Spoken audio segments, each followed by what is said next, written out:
बिस्मिल्लाहिर्रहमानिर्रहीम। अस्सलामु अलैकुम वरहमतुल्लाहि वबरकातुहू। आबिद राजा चैनल की तरफ से आज मैं अपने दोस्तों को रसूलुल्लाह सल्लल्लाहु अलैहि वआलिहि वसल्लम का एक फरमान सुनाऊंगा। आप दोस्तों ने इस पर जरूर अमल करना है। ईमान का तकाजा।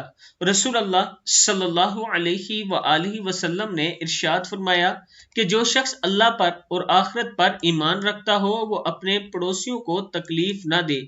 यही ईमान का तकाजा है कि दूसरे लोग इसकी शरारतों से महफूज रहें। सही बुखारी की हदीस है। फिर सुन लें, जो शख्स अल्लाह पर और आखिरत पर ईमान रखता हो, ये रसूल अल्लाह सल्लल्लाहु अलैहि वआलिहि वसल्लम फरमा रहे हैं, वो अपने पड़ोसियों को तकलीफ ना दे।